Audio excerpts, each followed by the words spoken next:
हुआ के और पति के पास गई, अब तुम सजा में तुम्हारा चरण दबाऊंगी। अब चरण मरण तो कभी जिंदगी में दबाया नहीं, मच्चा मारे ये चरण दबा। अब पति तो पति मोबाइल चला रहा होगा, जब किताब देख रहा होगा, किताब देखते देखते सो जाओ नहीं तो गला दबा दूंगी। अब बेचारे ने आंख बंद करी और एक आंख खोल के देख, ऐसे में नहीं दबा दे, इसको पगली हो गई है। सब काम करा, फिर बोली अब तुम बाहर जाओ, मैं धान कूटूंगी, तुम आना और आवाज लगाना, सुनती है मेरे लिए पानी ला, और सुनो जल्दी आ जाना, मेरे हाथ पे छाला पड़ जाए नहीं तो।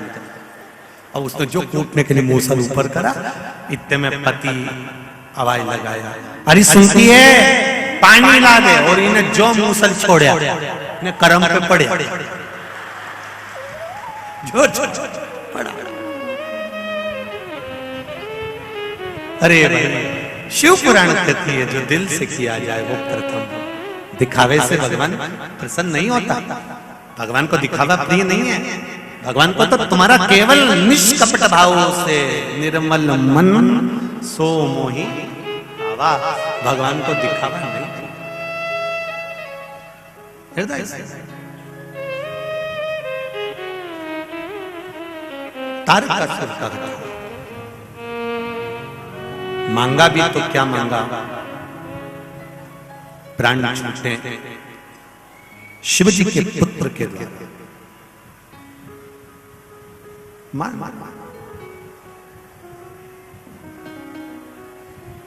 दिया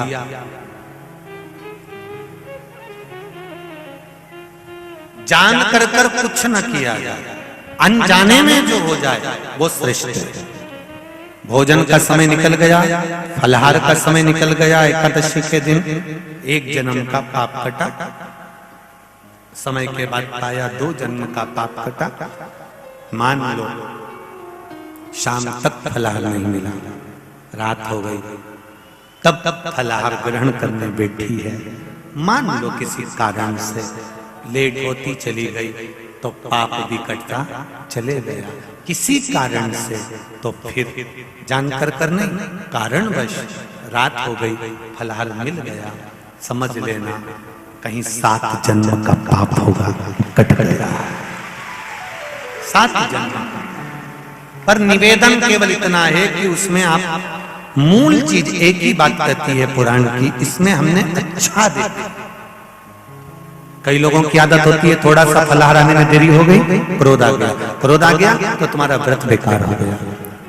समय की अवस्था में फलहार नहीं मिला, क्रोध आ गया, तुम्हारा व्रत खंडित हो गया। जिस दिन तुम्हारा व्रत हो उस दिन आपके मुख से अपशब्द ना निकले। एक सुंदर चरित्र आता है, आप लोगों ने श्रवण किया होगा, वैकुंठ चतुर्दशी का एक भाव बड़ा सुंदर आता है कि किसी गांव में एक साहूकार रहता था, एक सेठ रहता था, सेठ के एक बेटा एक बहू था।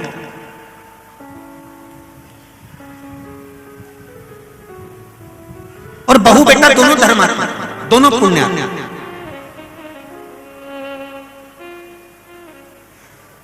बहू भी धर्मात्मा है और बेटा भी धर्मात्मा है। दरवाजे पर कोई आए भूखा ना जाए, दरवाजे पर कोई आया पानी पीकर जाना।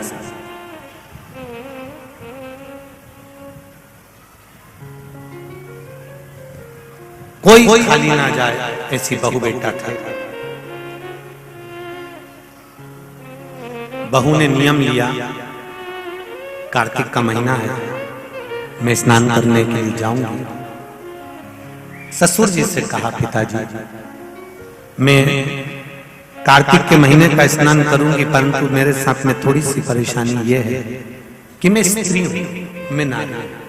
बहुत अच्छे से सुनना मेरी माताओं, कई माताओं के मन में संशय होता है कि हम 1 महीने का व्रत धारण करते हैं और उस बीच में रजस्वला धर्म आ जाता है।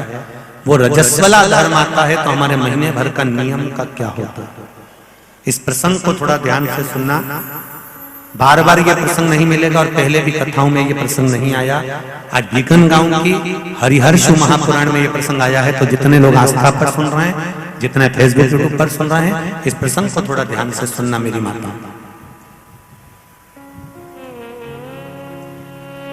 बहू ने अपने ससुर से कहा, पिताजी मैं कार्तिक के महीने के स्नान का नियम तो ले लेती हूँ। मैं कार्तिक के महीने, कोई माता कार्तिक के स्नान का नियम लेती हैं, कोई माघ महीने का स्नान का नियम लेती हैं, कोई चैत्र महीने के स्नान का नियम लेती हैं, कोई फागुन का लेती हैं, कोई बैसाख महीने के स्नान का नियम लेती हैं। कई माताओं की आदत रहती है, कई पुरुषों की आदत रहती है कि मैं एक महीने तक कार्तिक का स्नान करूंगी, पर वो कार्तिक के स्नान में कुछ दिन ऐसे आ जाते हैं कि उसमें रजस्वला धर्म आ जाता है। अब वो रजो धर्म आ गया, रजस्वला धर्म आ गया, तो उस बीच में उसका नियम पूरा हुआ कि नहीं हुआ? उस बीच में वो 5-7 दिन जो स्नान के लिए नहीं गई, पूजन नहीं करी, तुलसी को जल नहीं चढ़ाया, शालिग्राम जी का पूजन या ठाकुर जी का श्रृंगार नहीं कर पाई, तुलसा महारानी का गीत नहीं गा पाई, तुलसी जी का दीप नहीं लगा पाई, तो उसको कार्तिक के महीने का, क्योंकि ये रजस्वला धर्म तो प्रत्येक महीने आना, नारी के लिए रजो धर्म तो हर महीने प्राप्त होना, तो हर महीने अगर रजो धर्म आना है तो कार्तिक महीने का फिर नियम पूरा कैसे हुआ? फिर नारी का नियम कैसे पूरा होगा? फिर नारी तो फिर नियम टूट गया, नियम टूट गया तो उसको कोई फल नहीं मिला। तो बहू ने अपने ससुर से कहा, एक साहूकार से, साहूकार की बहू ने कहा, ससुर जी मेरे मन के संशय को मिटा दो, मैं कार्तिक का स्नान करना चाहती हूँ, और उस कार्तिक के स्नान में सबसे बड़ी अगर विघ्नता आती है तो मेरे 7 दिन 5 दिन जो रजो धर्म के जाएंगे, वो रजो धर्म में मेरा नियम टूट जाएगा। उस नियम को पूरा कैसे किया जाए?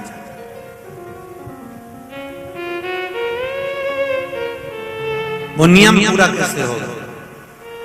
कार्तिक के महीने का स्नान करने वाले जरा ध्यान देंगे, चाहे बैसाख का स्नान करें, चाहे माघ का स्नान करें, मेरी माताओं का रजो धर्म 7 दिन 1 महीने के अंदर आ ही जाता, और आया तो वो नियम टूटा।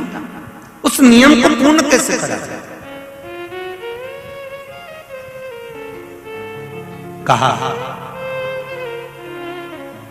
साहूकार ने कहा कि बहू मैं इतना विद्वान तो नहीं हूं, ज्ञानी तो नहीं हूं, पर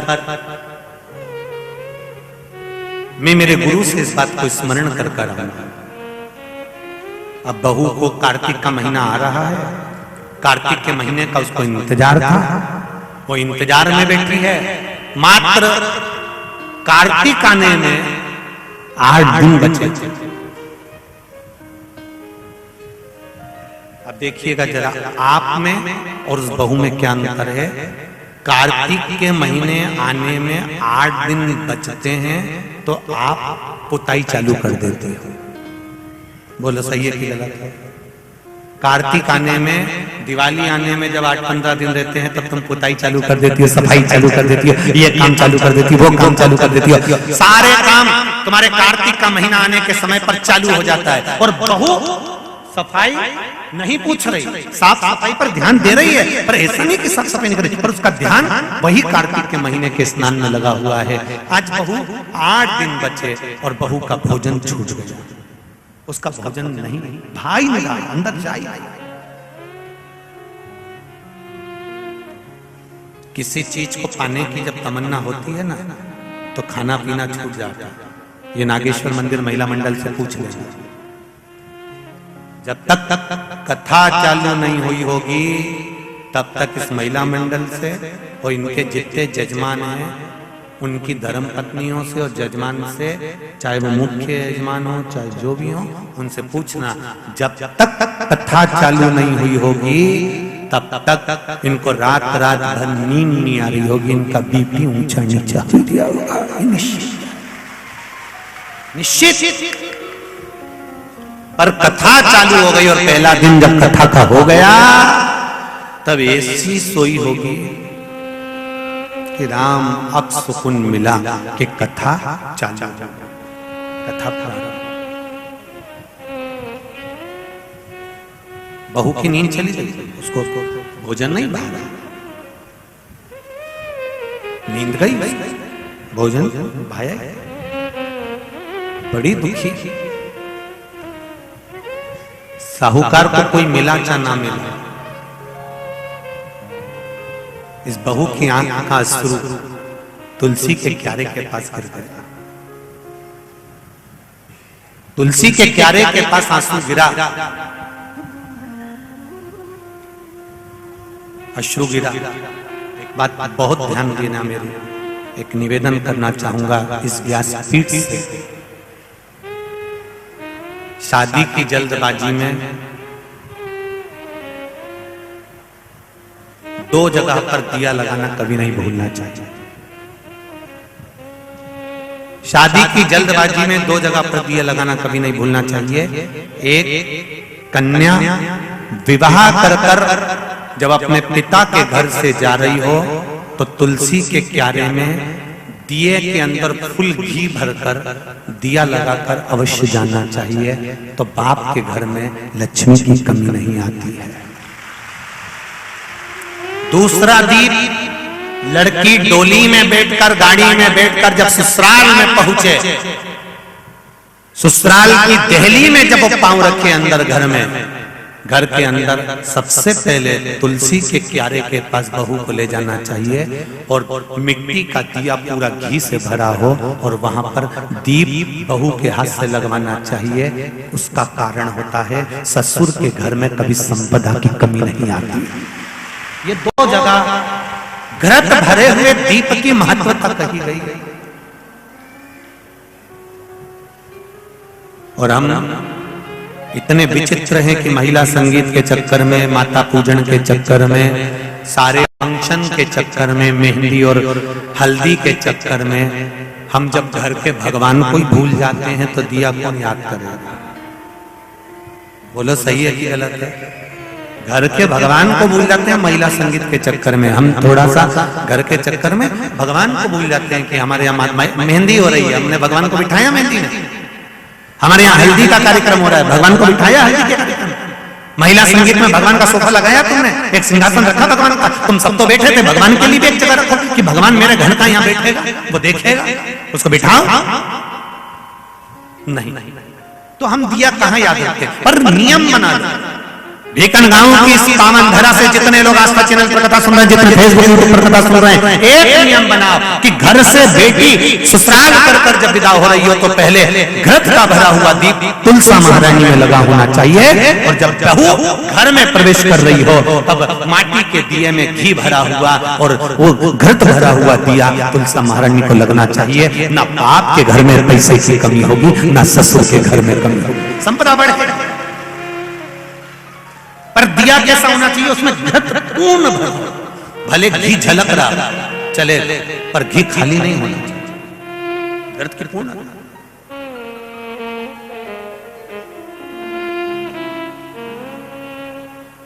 महाराज अब बहू की आंख का अश्रु झलका, तुलसा महारानी की कुछ कृपा, देवर्षि नारद ने एक साधु का रूप धारण किया। साधु का रूप धारण कर देवर्षि नारद जिस मार्ग से साहूकार जा रहा था उसी मार्ग पर एक वृक्ष के नीचे जाकर बैठ गए।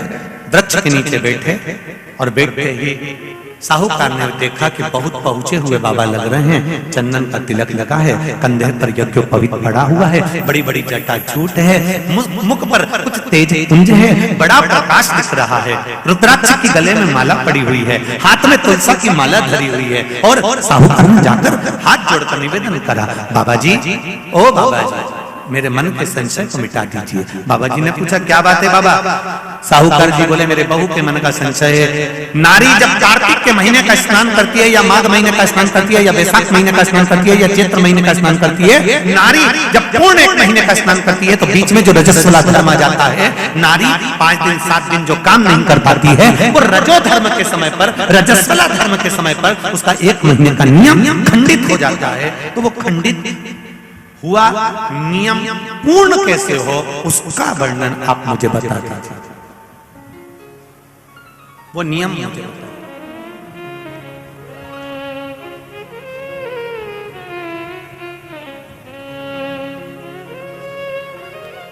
संत के रूप में बैठे हुए देवर्षि नारद, श्रीमन नारायण, श्रीमन नारायण 7 बार देवर्षि नारद ने नारायण नारायण नारायण नारायण कहा। कहने पर देवर्षि नारद ने बोला सुनो साहूकार जी, सुबह के समय पर जब आपकी बहू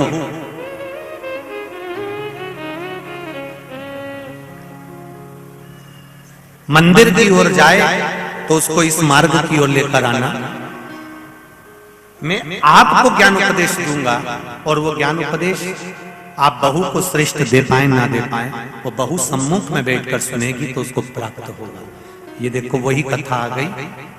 आप खाओगे आपका पेट भराएगा, आप सुनोगे आपका कल्याण होगा।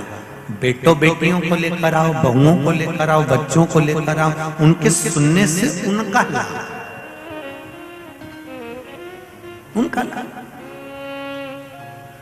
साहूकार घर गए, बहू से कहा बेटा एक संत अपने गांव में आए हुए हैं और वृक्ष के नीचे बैठे हुए हैं, चलो आप चलकर उनसे अपने प्रश्न को कर लो। बहू ने भगवान का नाम लिया, स्मरण करती हुई बहू पहुंची और बहू ने जाकर तुरंत हाथ जोड़कर निवेदन किया, बाबा जी 1 महीने तक नारी कार्तिक का स्नान करती है, 1 महीने तक नारी माघ का स्नान करती है, 1 महीने तक नारी वैशाख का स्नान करती है, 1 महीने तक नारी चैत्र का स्नान करती है, बीच में अधिक मास का स्नान करती है। उस बीच में नारी का जो रजो धर्म आ जाता है, रजस्वला धर्म आ जाता है, उस समय पर नारी का जो करा हुआ व्रत है 1 महीने का वो खंडित हो जाता है। उस व्रत की पूर्णता कैसे मानी जाए? तो उस समय पर देवऋषि नारद संत के वेश में थे। उन्होंने कहा कि बहू एक काम करो पुत्री, कार्तिक महीने के पीछे के जो 5 दिन 7 दिन पचवीगन के होते हैं, अगर नारी का रजस्वला धर्म बीच में आ जाता है तो पीछे के 5-7 दिन में से अगर एक दिन भी नारी ब्रह्म मुहूर्त का स्नान कर कर, सुबह का स्नान कर कर तुलसी में दीप प्रज्वलित कर देती है तो उसके बीच का जो खंडित भाग है वो समाप्त हो जाता है। उसे पूर्ण फल की प्राप्ति। अब फिर सुन लीजिए अच्छे से, अगर मान लो वो पचवीगन में ही नारी का रजो धर्म आ गया तो बहुत बहुत ध्यान से सुनना। ये कथा हरिहर्ष महापुराण की कथा जो भीकनगांव वालों को मिली है, संपूर्ण विश्व के कल्याण के लिए। बहुत ध्यान देना, हर नारी का प्रश्न है, प्रत्येक नारी के प्रश्न ये सम्मुख में रहता है। मान लो आपने कहा कि रजो धर्म आ गया मध्य में तो आप पीछे के 5 दिन स्नान करो, वो 5 दिन में अगर रजो धर्म आ गया फिर शिव महापुराण की कथा कहती है, घर में रहने वाली कोई कुंवारी कन्या, घर में रहने वाला कोई पुत्र, घर में रहने वाला पति, घर में रहने वाली सास, घर में रहने वाली कोई सौभाग्यवती नारी, जेठानी, ननंद, देवरानी या घर में रहने वाला कोई पुरुष अगर बाहर स्नान करने नहीं भी जा सकता, ब्रह्म मुहूर्त में प्रातः के समय पर यदि तुलसी में एक दीप और एक संध्या के समय पर दीप लगा देता है तो भी नारी का नियम पूर्ण हो जाता है। वो नियम खंडित नहीं, वो नियम खंडित नहीं। क्या 5 दिन के स्नान का फल है?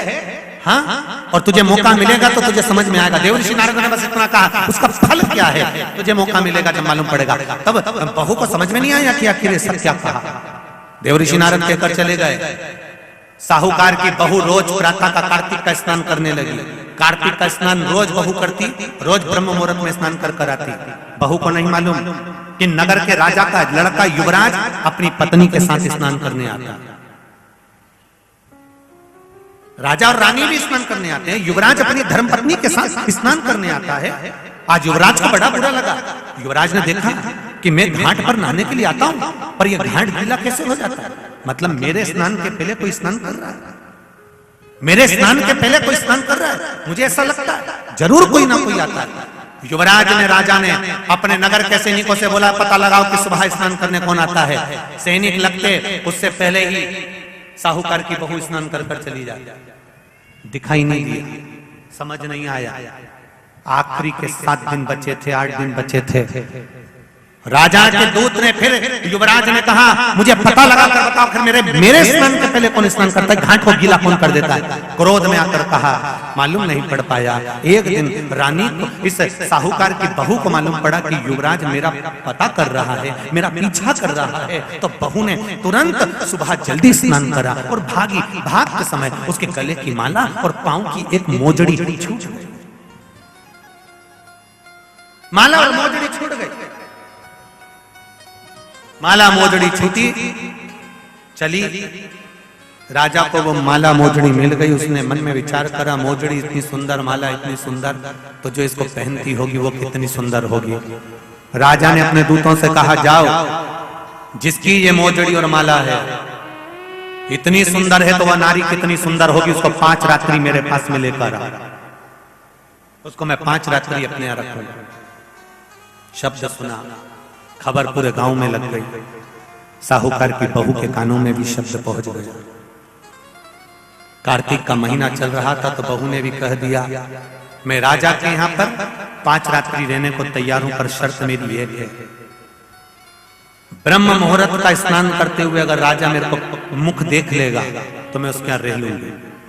सुबह का कार्तिक का स्नान कर कर जब मैं निकल रही हूं और राजा का पुत्र मुझे देख ले तो मैं रहने को तैयार हूं, नहीं तो मैं नहीं रह सकती। राजा ने भी एक पक्षी जो पाला हुआ पक्षी था उस पक्षी को पेड़ पर बिठा दिया और कहा जैसे ही रानी स्नान करने आए उसी समय पर तू बोल देना, मैं दौड़ कर आ जाऊंगा और इस रानी इस साहूकारनी का दर्शन कर लूंगा। जब साहूकारनी सुबह के समय पर स्नान करने चली तो देहली पर द्वार को छोड़ते समय प्रणाम करते हुए कहती है हमारे भारत की सभ्यता, भारत की भूमि की संस्कृति, पहले की माताएं जब मायके से ससुराल जाती थी या ससुराल से मायके आती थी तो जिस टांगे में, जिस गाड़ी में, जिस बस में, जिस टैक्सी में भी बैठती थी उसके भी पांव पड़ती थी, उसको भी प्रणाम करती थी। बोलो जी सही है कि गलत? ये भारत की सभ्यता है, ये भारत का संस्कार है, ये भारत की भूमि की मर्यादा है। जिस भूमि पर से जा रही, ससुराल से मायके जाएगी तो जिस बस में जाती थी उसके पांव पड़ती थी, बैलगाड़ी में जाए, टांगा गाड़ी में जाए, घोड़ा गाड़ी में जाए, उसके पांव पड़ती थी। घर से निकलते समय प्रणाम कर कर जाती। उसने अपने द्वार को प्रणाम किया और द्वार प्रणाम कर कर जा रही है और कहती हुई जा रही है हे तुलसा महारानी, हे गंगा मैया, हे दामोदर भगवान, ऐसी कृपा करना मैं स्नान कर कर जाऊं तो राजा के लड़का नींद में भरचक सो जाए, ऐसी कृपा कर देना। तोता बोलता रहा, राजा का लड़का सोता रहा। पहला दिन निकल गया। दूसरे दिन राजा के लड़के के मन में प्रश्न आया कि मैं तोते से पूछूं क्यों रे तोता, क्या वो साहूकार की बहू नहीं आई थी? आई थी, स्नान करके गई, तो मैं जग नहीं पाया। उसने विचार करा कुछ ऐसा काम करता हूं, पुड़िया में लेकर बैठ गया मिर्ची, रात्रि को डालनी आंख में, रात भर नींद नहीं आएगी। साहूकारनी फिर चली, द्वार को छोड़कर प्रणाम करा, दरवाजे को प्रणाम कर कर, द्वार को पूजन कर कर, जब प्रणाम कर कर चली तो निवेदन कर कर चली हे द्वार देवता, राजा के लड़के को सुला देना। ये स्कंद पुराण की बात शिव महापुराण में भी लिखी गई। पशुपति व्रत में एक नियम है, जब मंदिर में दिया लगाकर जाते हो तो घर के दरवाजे के राइट सीधे हाथ पर दिया लगाते हो। बोलो सही है? सीधे हाथ पे दिया लगाने का महत्व क्यों है? क्योंकि हम मंदिर से चलकर जब आते हैं अपने घर के सीधे हाथ की ओर जब दिया लगाते हैं तो भगवान से निवेदन करते हैं कि मेरा ये द्वार है और आपके भरोसे पर है, आपको संभालना। एक पत्र आया है, उसको देखिए।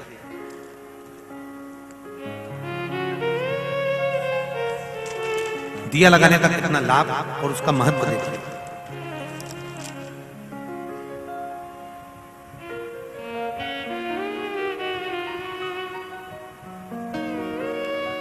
मेरा नाम सरला सेठिया है, मैं मध्य प्रदेश में खेतिया से आई हूं। कहीं बैठी हूं तो हाथ हिलाइए,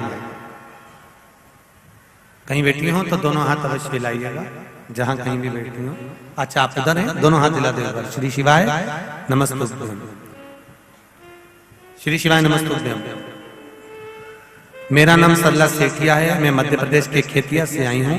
2021 में मेरे पति की तबीयत अचानक बहुत खराब हो गई थी, तो हम उन्हें अस्पताल लेकर गए।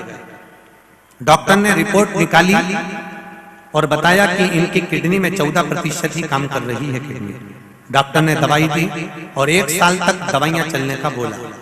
और फिर एक दिन मेरे पति की तबीयत वापस अचानक बहुत ज्यादा खराब हो गई। हम उन्हें तुरंत अस्पताल लेकर गए तो डॉक्टर ने बताया कि उनकी किडनी काम करना बिल्कुल बंद कर दी है।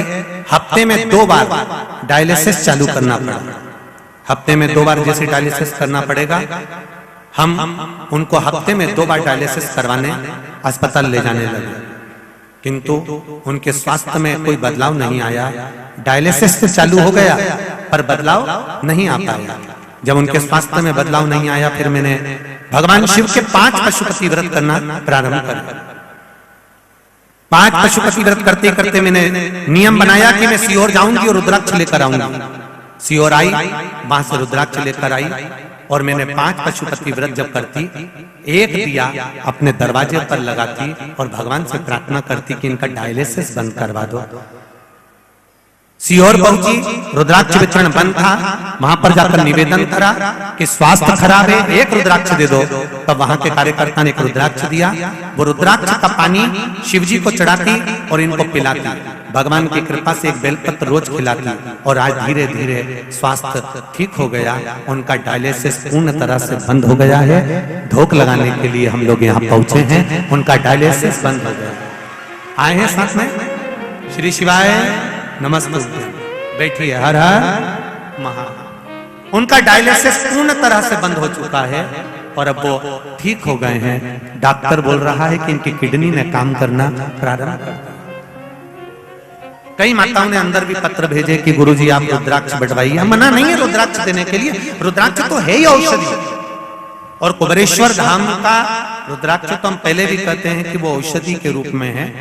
बस प्रयास हम भी करते हैं पर व्यवस्थाओं के कारण वितरण नहीं हो पा रहा है। इसलिए अगला जब रुद्राक्ष उत्सव फरवरी के महीने में जब आएगा तो पूर्ण प्रयास रहेगा कि 7 दिन में जितने लोग आएंगे उस समय पर उनको मिल जाएगा भाव भक्ति से। पर अगर स्वास्थ्य गड़बड़ है तो उसके अनुसार हम भी कार्यकर्ताओं को बोलकर रखते हैं कि अगर स्वास्थ्य दिक्कत है तो बाबा कृपा का, ऐसा नहीं। एक पत्र और बड़ा सुंदर आया है, वो भी देखिए।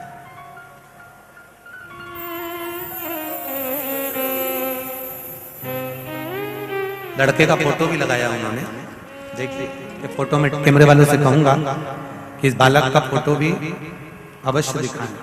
राजकुमारी सिसोदिया, छोगांव माखन, खंडवा से आई हैं। कहीं बैठी हो तो हाथ हिलाइएगा। आप ही हैं? दोनों हाथ हिला दो। श्री शिवाय नमस्ते। गुरुजी मैं क्या वर्णन करूं। 26 तारीख को उस दिन मेरे बेटा लक्की सिसोदिया जो पूजा की तैयारी कर रहा था, अचानक उसके पांव हाथ पूरे तरह से बंद हो गए थे काम करना। उसे वेंटिलेटर पर रखा गया। 6 घंटों में वो वेंटिलेटर पर चला गया। मेरी सास ने कहा कि महादेव सब ठीक करेंगे, तुम चिंता मत करो, भगवान शिव का पूजन करो। उस समय पर ऑनलाइन आप पूजन करा रहे थे शंकर भगवान का, और मैंने बेटा वेंटिलेटर पर पड़ा हुआ था, उसका फोटो भी मैंने भेजा है। और मैंने भगवान शंकर का पूजन करना प्रारंभ करा। हमने शंकर जी का पूजन कर कर शिव जी का चढ़ाया हुआ अभिषेक का जल ले जाकर वेंटिलेटर पर सोए हुए बेटे के हृदय पर, शरीर पर लगाना प्रारंभ करा। गुरुदेव डॉक्टर ने इसको एक बीमारी GBS वायरस के नाम से जानलेवा बीमारी बता दी थी। बाबा की कृपा से हमने, डॉक्टर कह रहा था ये 6 महीने तक वेंटिलेटर से नहीं उठेगा और 2 साल तक चल नहीं पाएगा।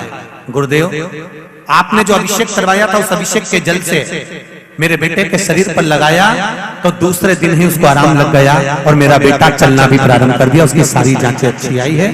ये फोटो भी लगाया है और पत्र भी। बेटी बहन श्री शिवाय नमस्ते। ये शिव है ओ घड़ी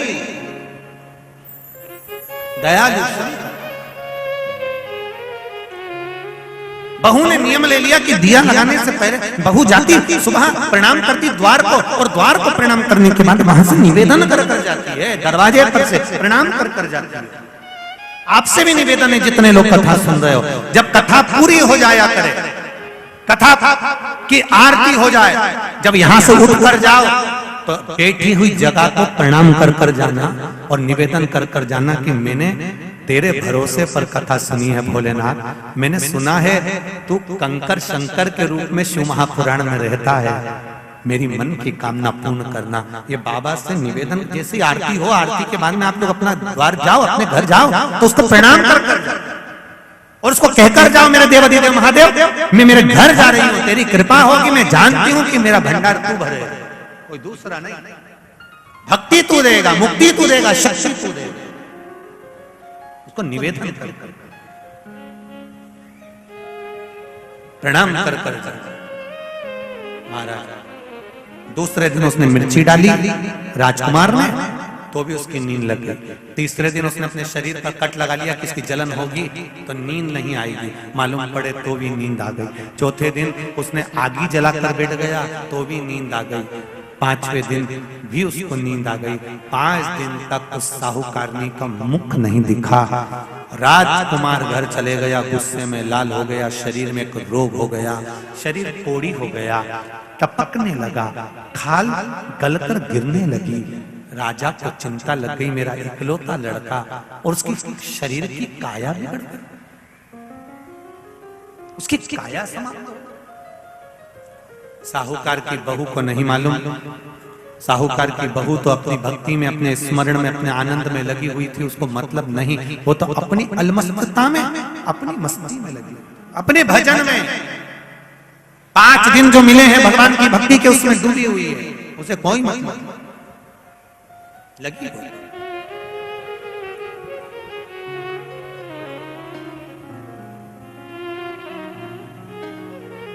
तुलसा जी का आराधना करे, तुलसी जी का पूजन करे, तुलसी जी का स्मरण करे, राजा के शरीर में।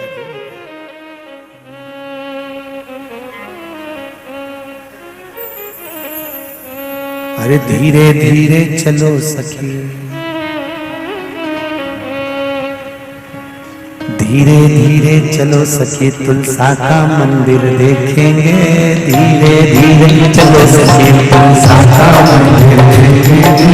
धीरे धीरे चलो सखी, तुलसा का मंदिर देखेंगे। धीरे धीरे चलो सखी। आज देवउठनी एकादशी, दोनों हाथों से बड़े प्रेम के साथ तुलसी जी का भजन करिए। तुलसा का मंदिर देखेंगे, तुलसा का मंदिर देखेंगे, तुलसा का मंदिर, तुलसा का मंदिर देखेंगे, तुलसा का मंदिर देखेंगे, तुलसा का मंदिर देखेंगे, तुलसा का मंदिर बैठे हैं, तुलसा का मंदिर बैठे हैं। ओ धीरे धीरे चलो सखी, धीरे धीरे चलो सखी, तुलसा का मंदिर देखेंगे। धीरे धीरे चलो सखी, तुलसा का मंदिर बैठे हैं। ओ धीरे धीरे चलो सखी, तुलसा का मंदिर देखेंगे। धीरे धीरे चलो सखी, तुलसा का मंदिर बैठे हैं। ओ मेरी तुलसा किसने तेरा मंदिर बनाया है, ओ मेरी तुलसा मंदिर बनाया है। ओ मेरी तुलसा किसने तेरा मंदिर बनाया है, ओ मेरी तुलसा तेरा मंदिर बनाया है। ओ किसने तेरे मंदिर में जोत जलाई है, किसने तेरे मंदिर में जोत जलाई है। धीरे धीरे चलो सखी, तुलसा का मंदिर देखेंगे। धीरे धीरे चलो सखी, तुलसा का मंदिर देखेंगे, तुलसा का मंदिर देखेंगे, तुलसा का मंदिर देखेंगे, तुलसा का मंदिर बैठे हैं, तुलसा का मंदिर बैठे हैं। अरे धीरे धीरे चलो सखी, तुलसा का मंदिर देखेंगे। धीरे धीरे चलो सखी, तुलसा का मंदिर देखेंगे। आओ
राधा रुक्मन दोनों रानी ने मंदिर बनवाया है। राधा